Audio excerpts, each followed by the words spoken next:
Welcome to Under the Hoodie, where we go under the hood of some very interesting people in information security and data protection world, and under the hoodie of some very interesting topics.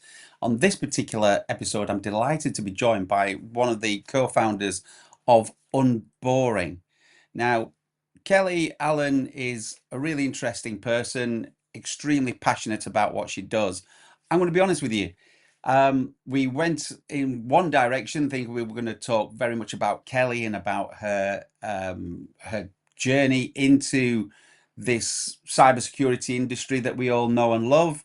But we ended up also going in a different direction and actually talking about marketing and about what organizations are doing well and what they're not doing so well. So on this, you've got double the benefit. You're going to hear Kelly's fascinating story about how Unboring, her marketing business, came about, which very much focuses on cybersecurity and data protection industry.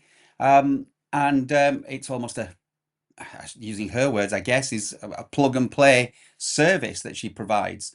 So she's going to talk about that in depth. But because she started talking about that in depth, I did decide to go a little bit deeper to understand how we as cybersecurity professionals can get better at marketing ourselves and our industry and get people to be more engaged in it. Kelly is a fantastic person. I was going to say character, but that sounds just a bit hokey. She's just an amazing individual, extremely passionate and knowledgeable about this industry, and infinitely curious about it, which is something I admire in anyone who has that level of curiosity. So, anyway, I've waffled on enough as ever.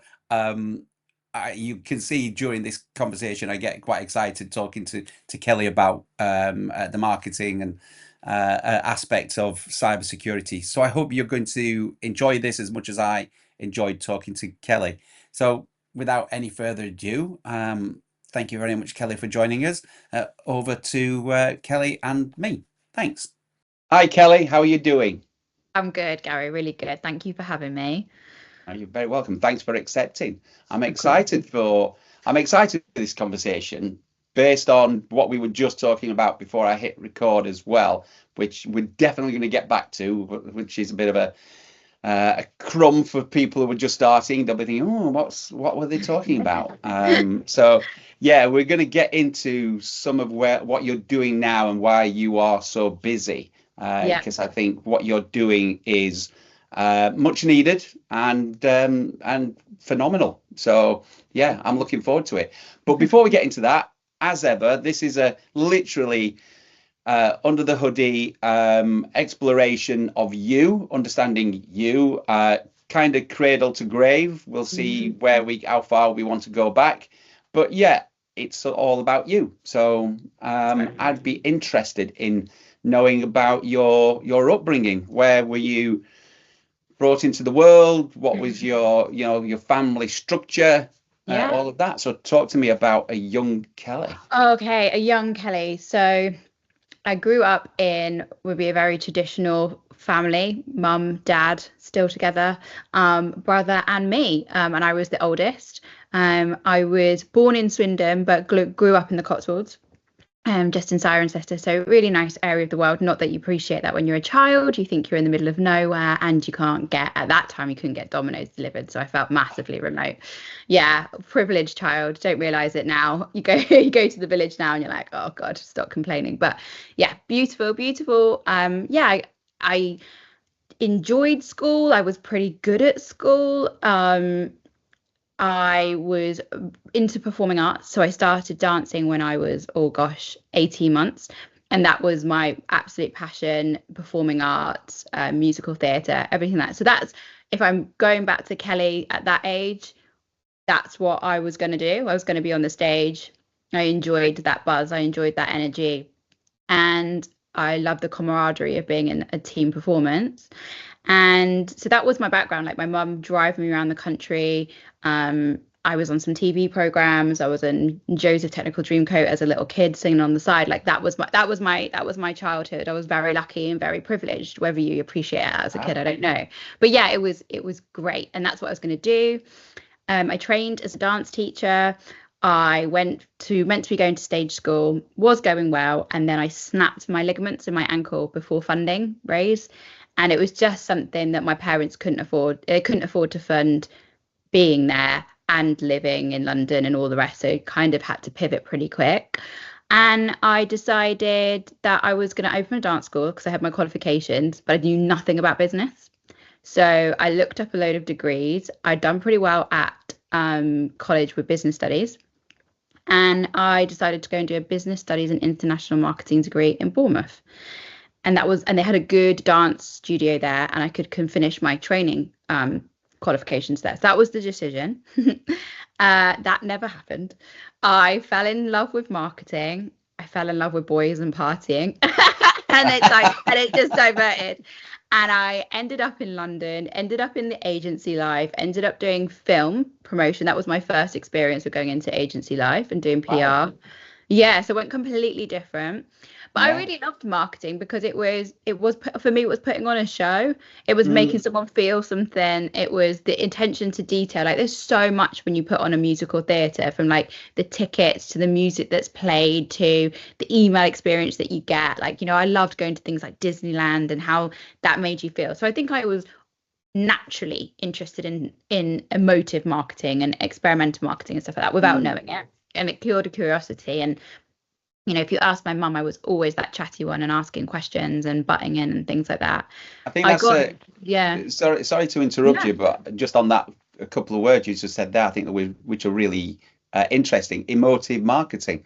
And I yeah, think, clearly you're absolutely right. It is that um, marketing is the performance side of business almost, isn't it? And the performing arts background that you had yeah, from screen into stage and screen has yeah. seen you in good stead for the emotive marketing that you're creating.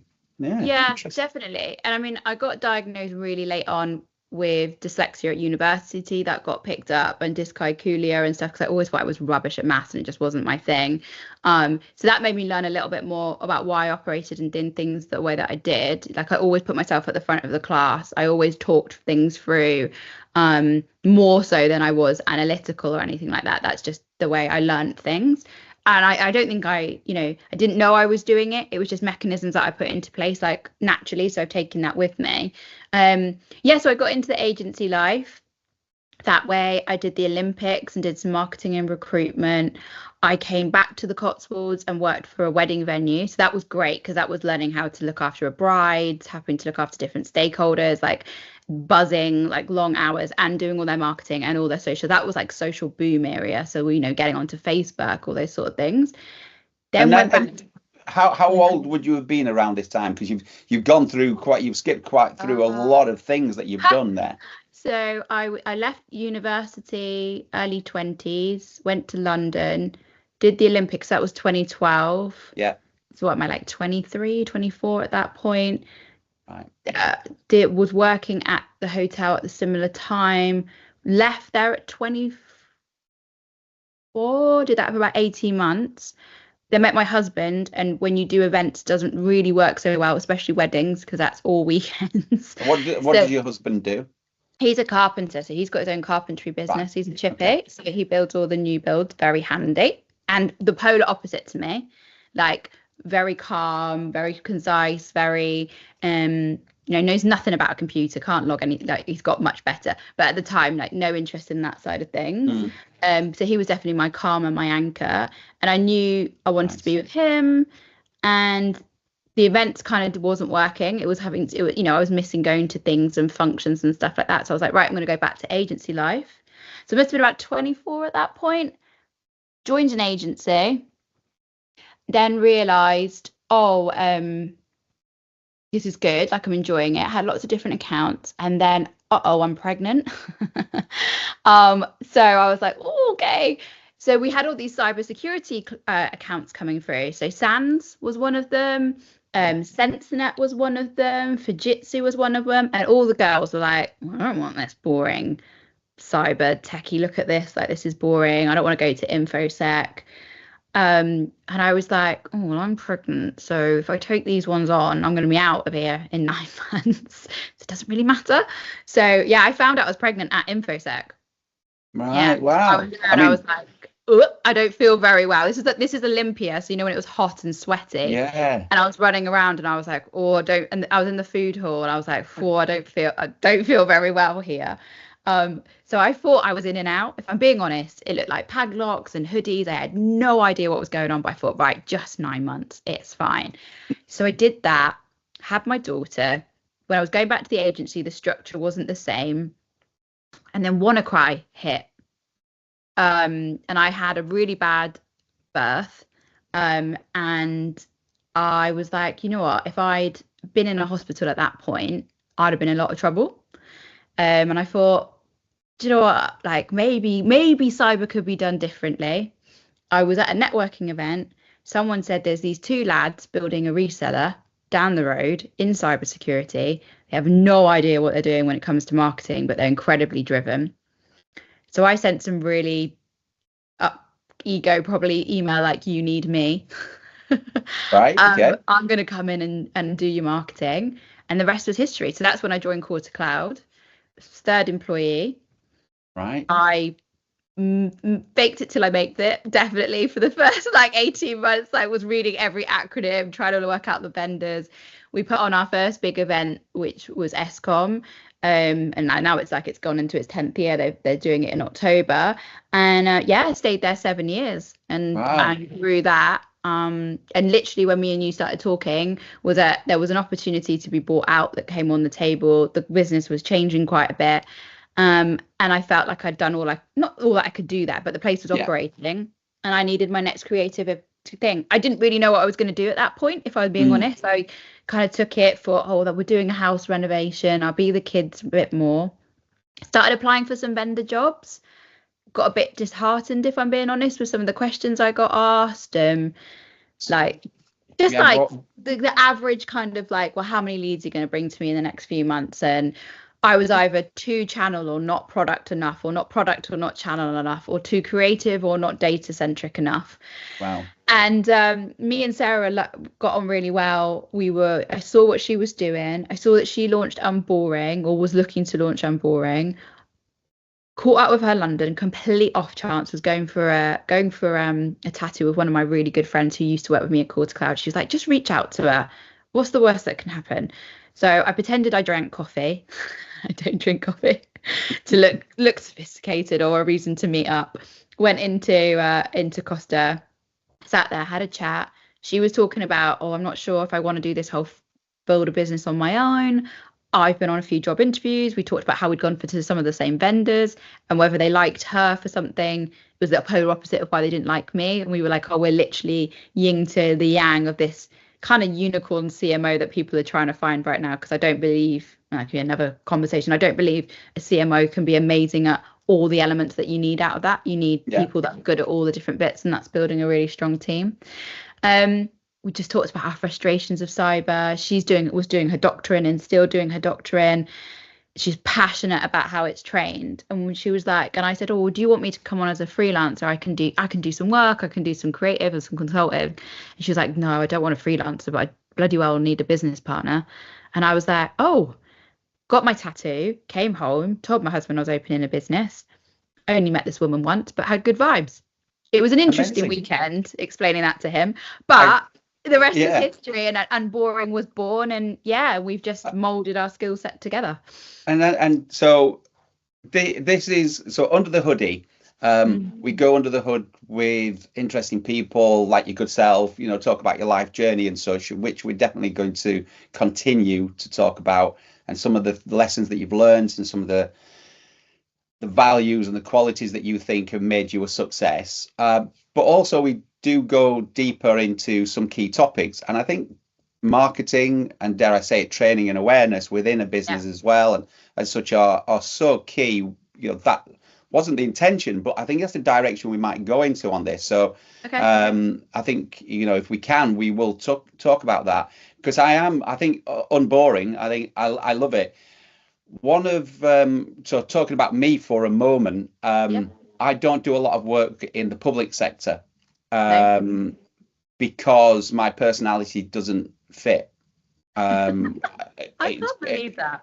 yeah, I've been told, we don't do things that way around here, and I've Okay. been, when I turn up and I'm wearing, waistcoat, colourful waistcoats and such, and everyone else is in a grey suit and such. I don't kind of fit in to that because I'm passionate about what I do. I love what I do. Um, and when I tell people I can help them and transform their security within a matter of a few months rather than a couple of years, they're like, no, we've got this process. This is how we've always done it this How way, we've sort always of done thing. it.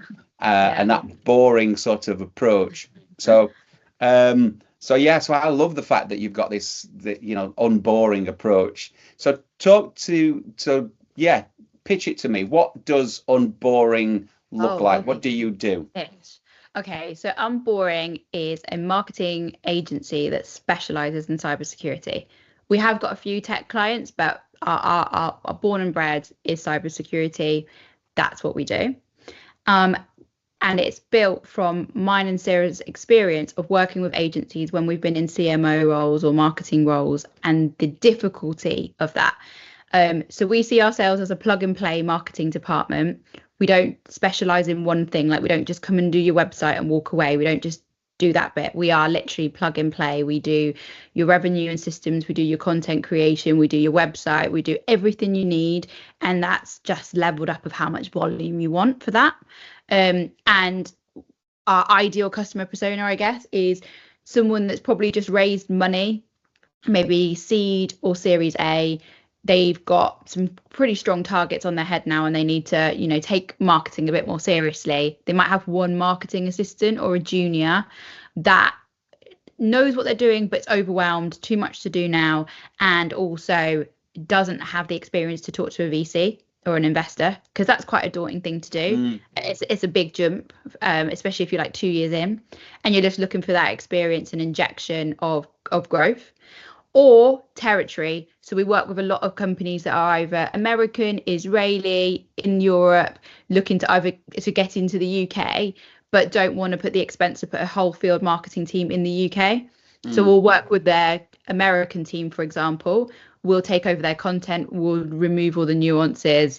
We're that plug and play field marketing team. So, for example, we're going to Gartner and ICE, and we're setting up their stands and shipping the merch and making sure that those salespeople have got what they need. If they've got one salesperson over here, so that's probably our two lines.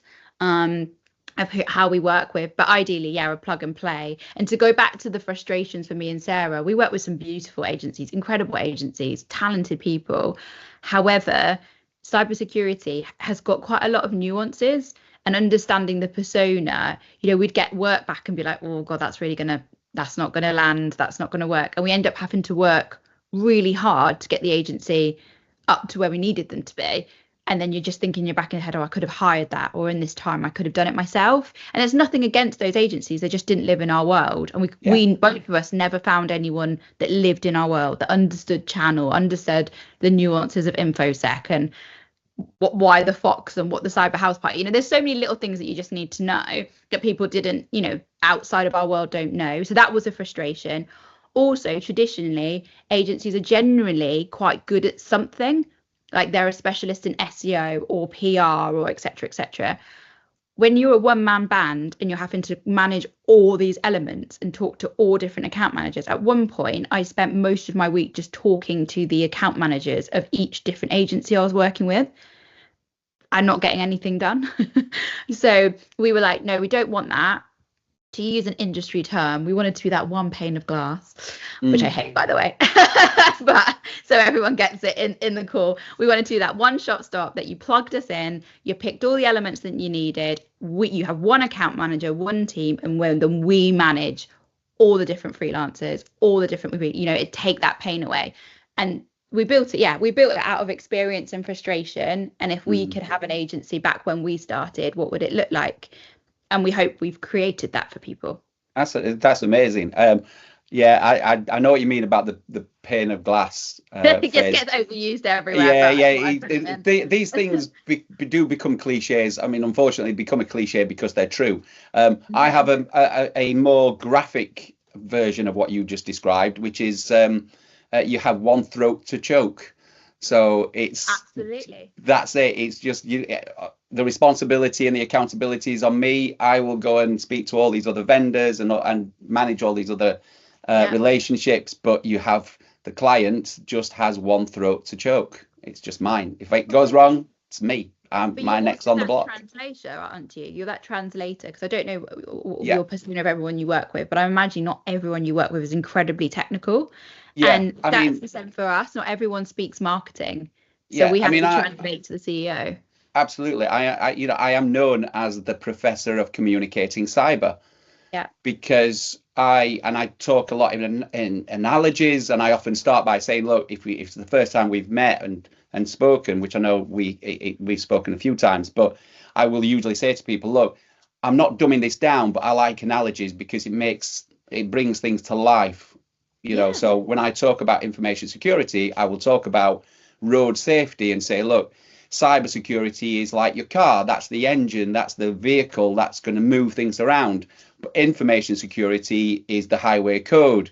It's knowing that you've got to train your driver as much as Yeah. making sure that your vehicle is working. So you have to bring it to life, and so I'm a very visual person. Same. So I love your journey, and um, uh, my wife often says that because she's a performer, she's a Um, singer and songwriter and such, and performer. But if there's ever a stage, I'm the first one up on that stage, and she's saying like you're just a frustrated rock star, and I'm like, well, I used to have the hair as well to go with it, but you're oh, I love absolutely that. right. Yeah. I But love yeah, that. give me a stage, the bigger the audience, the better. More than happy to get on stage and talk about this stuff because I love it, because I'm passionate about it.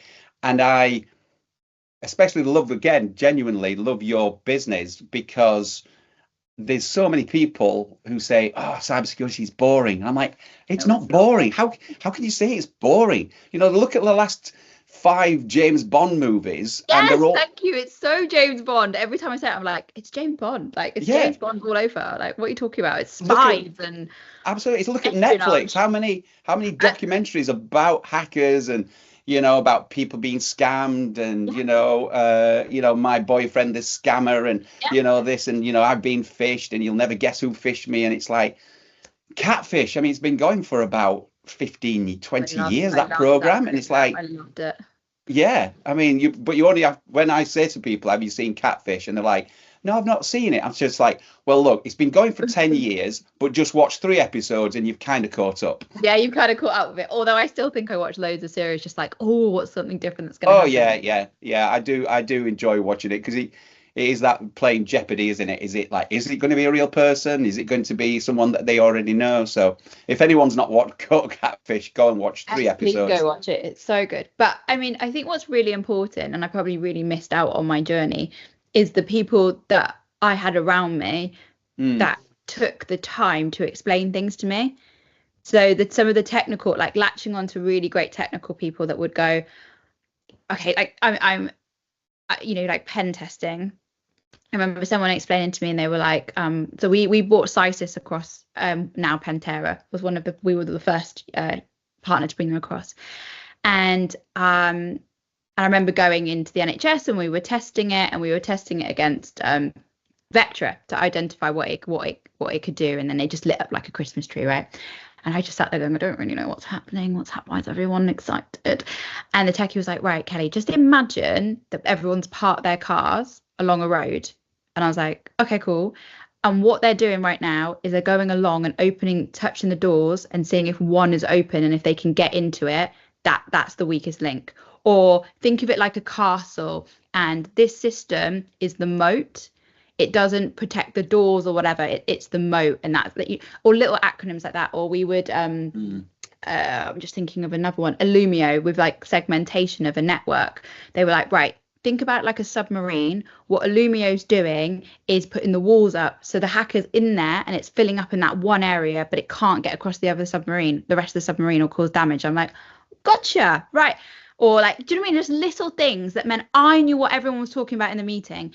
And I used to sit there thinking, if I can't understand this, guys, I can't take it to market.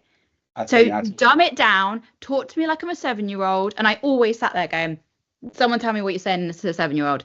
Tell me what you're saying as a 7-year-old, because I can't take this to market. And maybe I'm just really lucky because I was really confident, or I was in a really safe environment to do that. But I would just sit there going, I'd watch a demo and sit there looking at the tech team or the CEO at the time, or CEO, and go, what the gibberish are they talking about? Like, what mm, are they talking about? And they would go, well, in reality, what they're saying is X. And I'll go, oh, isn't that what, say, Sophos does? And they'll go, well, yeah, that is what Sophos does, but this is what they've done as a bolt-on or something. And I'd be like, right, got ya.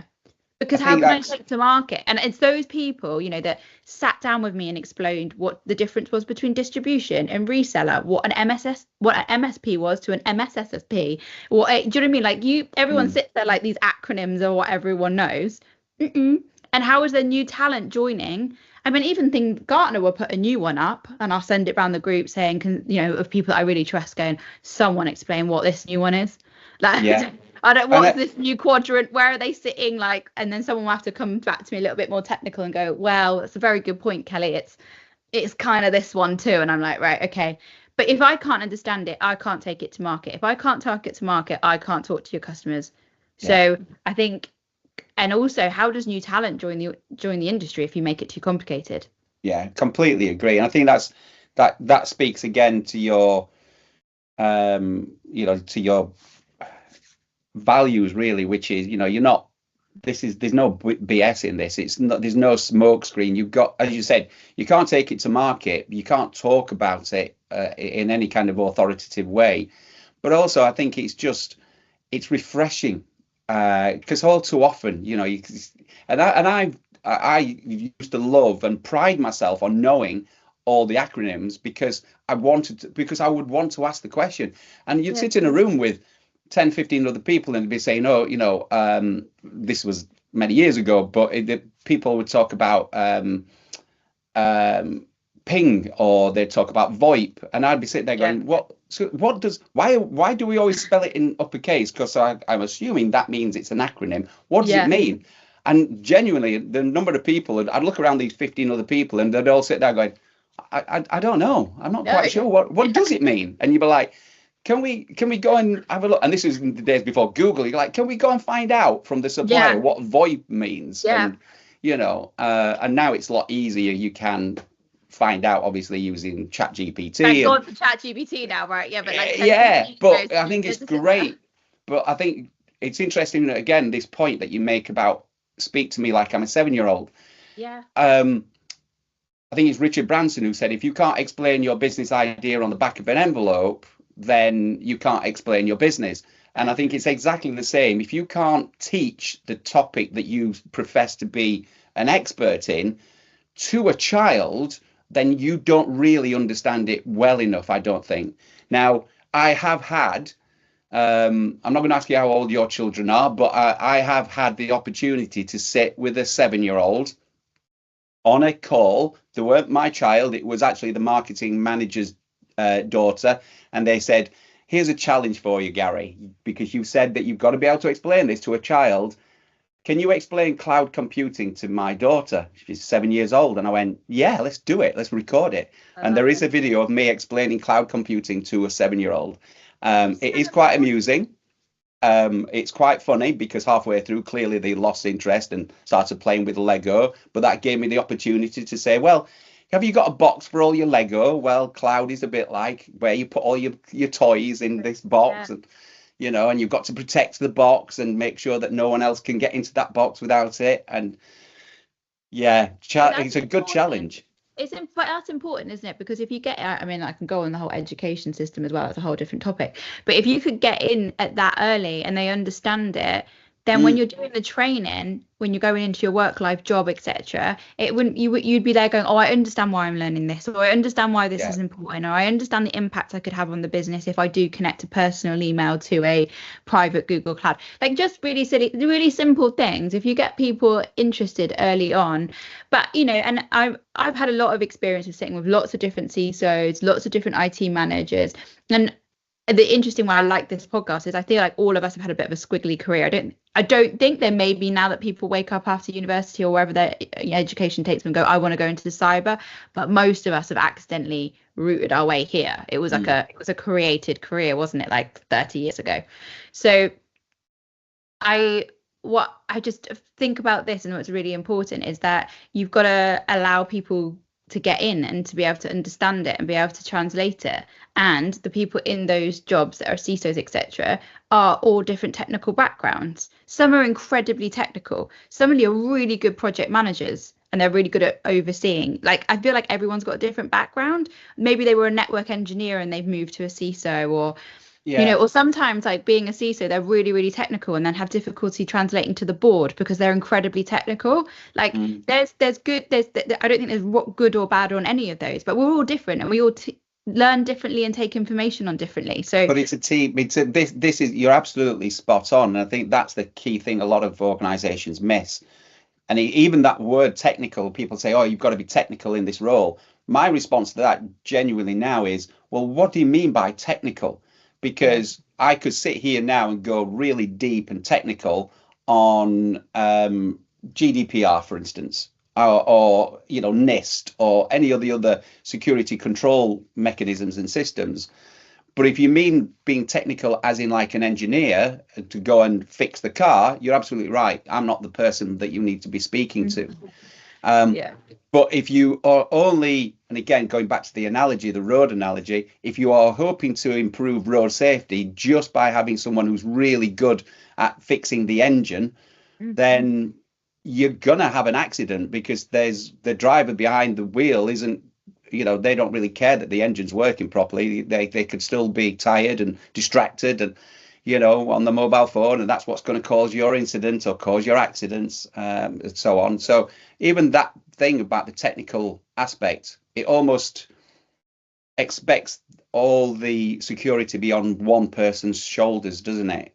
But it's a team effort. It's and it requires everyone. But you're absolutely right on that squiggly line, to get into cybersecurity these days. I mean, I have been doing this since I left school, and that's all I've ever done. Information security, IT, all the rest of it. That's all I've ever done. Right. But I know that's, I'm not a unicorn, but I know that's rare. But it's brilliant that we've got people who come from a marketing background, come from sales, come from operations, come from physical security into more traditional cyber type roles and such. So that diversity, I think we need it if we are going to improve security. So I'm going to just jump into a question for you. Of course. Because we've been talking for a while already now. But this is fascinating because this is why I love Under the Hoodie, because we can go in any different direction. So what's the mistake? What is it from a marketing perspective in this world? And I'm going to start writing down the answers. What are the mistakes that organizations make when they're trying to sell cybersecurity, and sell two ways? Because you've got to sell it internally. So tell me what the mistake is that people make about that, and then externally to, Joe Public walking down the street. I don't need cybersecurity. Our IT guy looks after that. All my information's on the cloud. I don't need it. So what's the mistakes that people make, and how can they improve it? Okay, for me, I would say that I think there's just some foundational decisions that get made really early on. So, and what I mean by that is who is your ideal person that you're going out to market? Normally, these products get born from someone that's felt a pain or a frustration or wanted to fix something. So what they've built is the story and is the message and is the pain. And for some reason, that gets lost somewhere. Loads of acronyms get thrown around, very complicated, etc., etc. But every business, I believe, is created a catalyst of pain, or seeing that you can do something better, or maybe you're at work that day and it was annoying you, right? So that's it. Don't lose that. Whatever that is it. And hopefully you've found something that annoys lots of people and not just you. Because then for me, you've got supply and demand. That would be my first test. Is it just you that you're fixated on this one thing, or is it, oh, actually, I've spoken to 20 of my mates.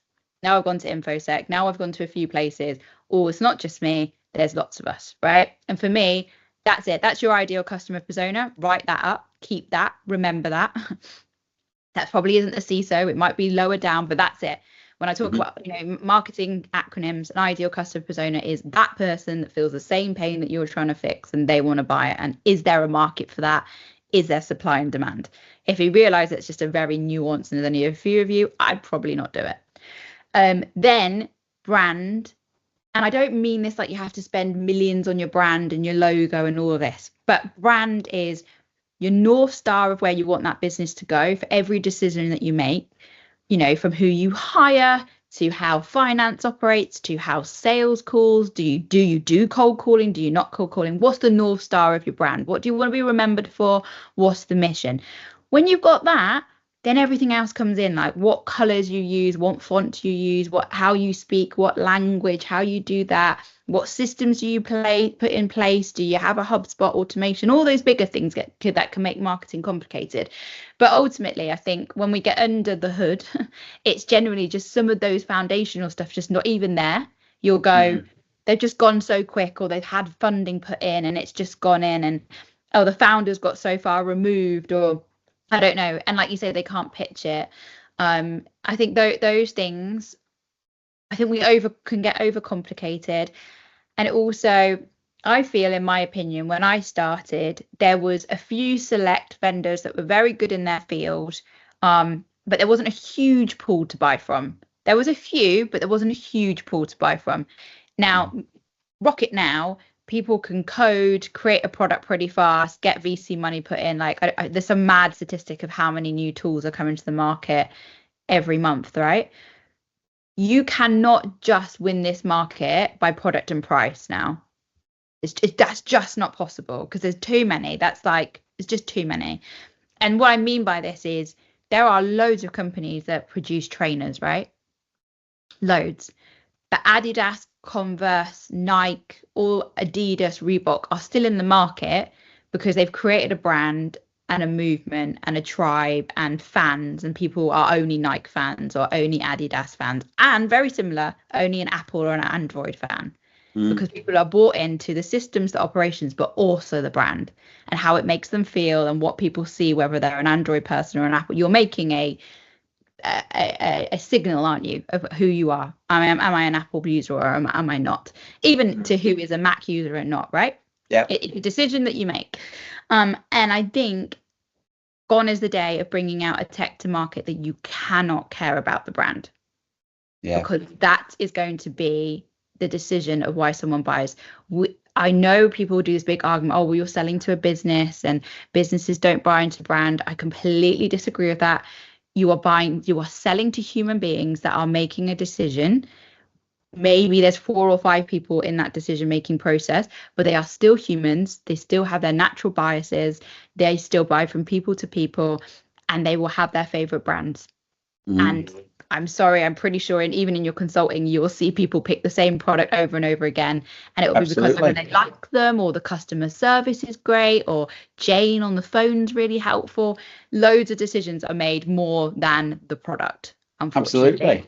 I know, I completely agree. And it's interesting, the counter to that is the phrase that people used to have. I've not heard it said for many years, but they used to say no one gets fired for hiring, for buying IBM, for buying IBM or for hiring from one of the big 4. The ads were amazing, though. Have you ever gone back to some really great ads that they did? Oh, yeah. So emotive of like how you're helping the secretary. They didn't go on about printers and like how much it printed or all this sort of stuff, all the early computers. It was like your secretary can now do this in this amount of time. It wasn't about the product. And that even with that, IBM got it right. Yeah, 100%.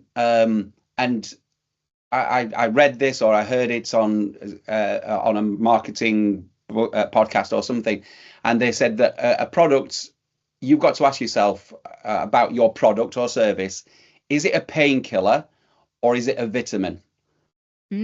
ask yourself that question. Are you solving someone's problem, or are you making someone's life better? Are you Better. Yeah, improving their life? And if you, whichever it is, you need to talk to that thing. So if it's a absolutely. painkiller, it's gonna do it, solve your Money, headache time. tablet's gonna solve it Yeah, in an hour, in yeah. less than an hour you'll feel better again. And if it's a vitamin, it's going to be you'll live longer, and it's going to do this to you, Have and you'll nice have a more hair. vital life. And but yeah, is it a painkiller, or is it a vitamin? I That makes think sense. it's that's kind of where I've put my head into this. But that building a story brand, I think, is kind of what you're talking about there, isn't it? It's like you said, find your tribe, get the people to believe in your mission. Yeah, in your mission, exactly. And I think people get, you say brand, and I think automatically people think Apple, McDonald's, like, oh my God, big cash, money, money, money, money, money, money. And yeah, of course it can go that way if you've got hundreds of millions of pounds in the bank. But what I'm saying is just the fundamental things that they get right in branding is so important, and that you can, quite simply do. Um, yeah, because if you don't get your mission or who you're selling to, or whether you're a vitamin, or or whether you're solving the pain itself, yeah, if you don't get that right from day one, how do people internally sell it? How Mm, do we touched on a couple of brands that are doing really well, but like even the talk guys at InfoSec, those sales guys are proud to be talk guys. They keep their kit on. They all wear matching trainers. They're proud to wear that badge of honor. mm, And you can see that from recruitment. You can see that from Wiz, right? They all put at their 4-year anniversary, or I've been there so long. I've never seen anything like it from vendor recruitment. But my experience is anyone at InfoSec, the moment they're off their stand, they pull their clothes off, they leave it in their hoodie, and they're not being seen out wearing their kit. mm. I don't think there's that sense of pride. Like, I'm wearing my Unboring jacket now. Like, I hope if we grow, whoever joins us wants to wear our merch, and they're proud of the mission that we're doing, and they want cybersecurity, and they want to do it this way. Um, because that's how me and Sarah want to feel. Yeah. And I think that's a big part of it. I mean, I'd love to see I mean, we do get on well with the talk guys, but I'd love to see some recruitment stats, because I bet they have no issues with people wanting to move there. Same with Wiz, Yeah. the Yeah. talent, and outside of our industry as well. I bet there's marketeers looking at things like Wiz and stuff and gone, cool, I want to go work for that really edgy cybersecurity company. And I'm Mm. really hopeful that people will put cybersecurity on their vision board of where they want to go. Like, when I was at uni, it was the obvious, like Disney, Samsung, those kind of ones. There was Yeah. nothing in there like CrowdStrike or any of those when I was at uni. It would be great to see that. So what advice would you give to any business right now who are thinking about improving their marketing and their marketing message? As I say, I always say it's internal looking, because you've got to convince the board that this is important as well, and Yeah, yeah. you've got to convince, if you've got 300 staff or 30 staff or 3 staff, you've got to impart this message to them. If you Yeah. stand up in front of them and say, I know this is boring, guys, but we need to do this, then guess what? People are going to They're do gonna that. find it But boring. so taking that one bit out of piece of advice, don't say it's boring yourself. Uh, what advice would you give to people who need to Actually, improve? my advice would be like, if you find it boring, God, why are you doing it? Yeah, good Like, if point. you're stood there as the CEO or the founder of your company, and you're going, oh, this is boring, we're going to make everyone do it. What? No, absolutely. We work for a long time, like a long time. If you think you're boring product, or you see your website and think, God, I wouldn't read that, or you're on a demo and you're falling asleep 5 minutes into a sleep, or what are you doing then? Because if you don't enjoy it and you created the product, and if someone's going to you, oh, it's because someone's always done it that way, or oh, well, just I would follow your gut. Like, if yeah, honestly, if you're saying this is the top person saying it's boring, then that's a really big worry. If you're in a marketing team, and I had this conversation on a podcast yesterday, and you're like wanting to push the needle or be a bit more creative, I said, pick one thing. Don't try and redecorate the whole house. Pick Mm, one thing that you can just tweak a little bit and get some data and stats to prove how you've done it. And I would befriend someone in the sales team, maybe, and try it with them and see if you can get some results with them, or work on their personal brand or something, so that you've got a case study to go in and go, look, I know we've always done our social media this way, and that's how the industry tells us to do it. But you know what? With this wet sales guy, or with my profile, we did it with this. We did more video content. We did X, Y, and Z. And we actually got direct messages through to our LinkedIn for demos. No one's going to argue that. So I would, if you're in a marketing role and you're like, oh, don't boil the ocean, pick something that you can move and be creative and get results and data, because data is really, really important. But if you're the CEO of your company, or you're a founder and you're like sat at your own marketing kickoff and you're bored, Yeah. yeah, I would say stand up and do something about it. Go and do something. Go and do something else. Yeah. I say very similar things when I've heard CISOs or consultants stand up, at presentations and just say, "Oh, I know this is boring, but we're going to do this." And I respectfully say to them, get out of the industry because you're killing it. It's or give it to someone else who's going to stand up on stage or in front of the board and inject a bit of life into this topic, because it's not for everyone. We know that. You said earlier, there's really brilliantly technical people who can almost speak binary, plug them into the matrix and they're amazing. But put them in front of the board, put them in front of an audience, their staff, and ask them to explain some of this. It's like, let's leave that to someone else. And just do what you're great at, lean in what you are. Like you said, I've met some incredibly awesome technical people, but the idea of them having to explain that on stage is like not to them. Like, let people shine in their natural environment. Like saying a bit earlier about how you dress, and like, if you're comfortable in a waistcoat and you do your best work in a waistcoat, it's not harming anyone.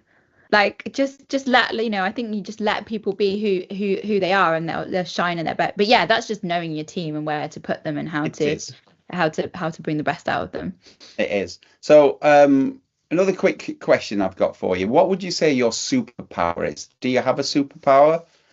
Oh, my superpower. I mean, when Sarah ever says it on a pitch, it's genuinely my creativity. So, or I always see something and go, oh, but we could do it like this, or have you thought about exploring it about this? Or, and I don't know whether this is my performing arts background, but I always see something and go, right, or how are we going to make that person feel? So if you ask my team, and sorry for swearing, but my team that was with at Call to Cloud, if they ever brought me something, I'd go, cool, but why does the customer give a fuck? Like, is that just marketing having a great time? Like, do you know what I mean? Like, I think sometimes creatives get so much in their bubble and we go so deep into something and we're like, oh, that's it. But then you put it out into the real world and it's completely missed the note, right? Like, it's like everyone's like, where have they gone with that? It looks like they've had a great time at Disneyland, but not really on to point. So I think creativity in the right place, pushing the needle at the right place is really, really important. But I like to think I always sit pretending I'm the customer and I'll go, cool, why would they give a shit? And also, how am I making them feel? I think that's how does that make them feel, on whether it's on the stand, whether it's from an email that lands on their inbox, whether it's to the merch that they get given? What do you want them to make them feel? And I would say that's my little zone of genius of everything that I do. How does that make me feel? And I'm a very loyal. I'm a marketeer's dream. Like, if you get it right and the packaging right and the smells right and you remember my birthday and I get a discount code, like, I'm pretty much a sucker and I'm going to stay. But it's because they make me feel valued. And I know they've got hundreds of thousands of customers, but I feel like they know me and that they make me feel, that I'm, that sort of thing. So yeah, I think that's my thing. And I've always asked why. I've always pushed, why are we doing it? Which I think in an industry that does say a lot, well, this is the way that it's been done. I think I was frustrating when I first started in the industry, but I think maybe now I've been here a little bit long enough, people are like, oh, maybe she's on something. I think it's a great superpower. I think having that ability to rise above everything and to have that broader perspective, I think it is. I think it is a superpower. And I'm just thinking of any superheroes, like, if you think about Superwoman, Superman flying around the world, they're able to fly at thousands of miles in the sky, but be able to hone in on a particular problem that is going on. I think that's it's a great superpower to have, and to have that objectivity and that questioning mind, and that Yeah. curious mind. I think in keeping that curious mind is really, really important. Yeah, I think I've just always led with emotions. Like I feel stuff like quite a lot. I don't know whether that's my ADHD, but like I always say like I can feel things more than I can, like you ask Sarah and she'll read a strap line and then she'll watch my face. If my face doesn't react in a certain way, she'll go to the copy guys. I'm not using that one. I don't know, like I feel it. Like I can't tell you. Like I'll just go, or I'll stand on a stand and go, oh yeah, this is giving me this or this, and I can't really. Sometimes I can't even articulate it, and Sarah has to. But like it's like I know feeling wise whether that feels right. And that can be quite difficult with our graphic designers. Like sometimes I have to go away in a dark room and put fabrics together and get clips from films, or do you know what I mean? Like that sort of thing to go, that's what I'm saying. I don't know what that is in a graphic design, but that's where emotively we're going. Like we've done a really cool brand at the moment, and it's like a mixture of like Peaky Blinders, Guy Ritchie movie, Speak Easy, but not boring National History Museum. Like I was trying to explain this to the team, and they were like, what is she talking about? And I was like, I think kind of All Saintsy, cool clothing. And they were like, oh my God, what is she talking about? And I had to literally create this board and some things to then go, and they go, oh, that's what she's saying. Because I can hear the music, what it's going to be. I can smell what smell it's going to be. Like even with our clients, I do a style guide. So for every client we do, like what clothes would your brand wear? What perfume would it wear? What bars would it hang out in? Like what everything to that detail, because that really helps of like where you put on an event or Yeah. what your merchandise looks like. Would your brand have a notebook and pen? Really? Would it have a notebook and pen, or what? Do you know what I mean? Like it's just that, because I don't know if that's a superpower or something really weird, I think but I I just feel like I'd eat it, taste it, smell it. I don't just look at it one dimensional maybe. Yeah, no, I think yeah, I mean that is really getting under the skin of your That's clients. why And I love branding. Like I just think yeah. it, and yeah, I mean, yeah, I think that's what makes you really different and stand out for No, I me. completely agree. And going back to the waistcoats, that personal branding, that's something I've always done. It's never really changed. I've always worn waistcoats, and that's part of that personal branding. People recognize me for that, and we've done a very similar sort of exercise in the past where we've sat down and just said, right, okay, are we more James Bond or Jason Bourne? Are Yeah, we are we Mercedes or are we BMW? Are yeah, we IBM? Or, that point. Sorry, not IBM. Are we Apple or are we Android? Are we? And we kind of go, right. Okay, which are we? Are we Xbox or are we PlayStation? And you kind of go down it and you kind of work through those things to try and, like you say, figure out who you are. And if you're lucky enough to run your own business, then it's great, because I mean yeah. I've found that fascinating to go through that exercise.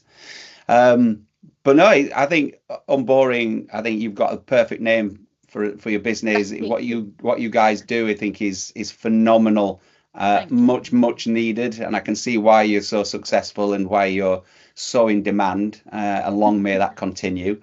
So I've Fingers got crossed. three. I've got three final questions for you. Fire We it. always end with these three questions. So, what profession other than the one that you're doing right now would you like to attempt?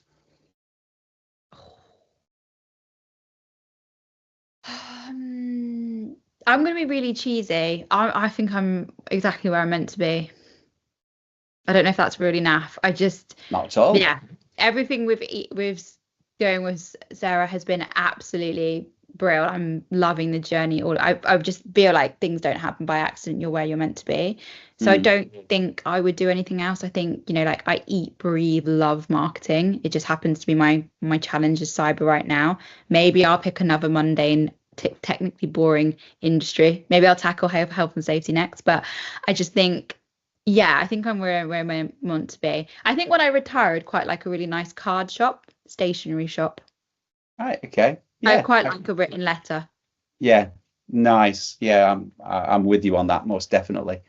Okay, so what's the best piece of advice that you've ever been given? Oh, I mean, I've been really lucky. I've had loads of amazing peers and mentors and people around me. Um, the best piece of advice I've ever been given, I think, honestly, is trust your gut. I would say. I think it never reads really or like that little whatever you if it's your gut or your chimp on your shoulder, that chimp paradox or whatever, that niggle or something, Hmm. like whether it's like, oh, I don't think this is job's quite right for me, or something's not quite in this relationship, or this campaign's not quite landing, or something's not quite right. In my opinion, it's never been wrong.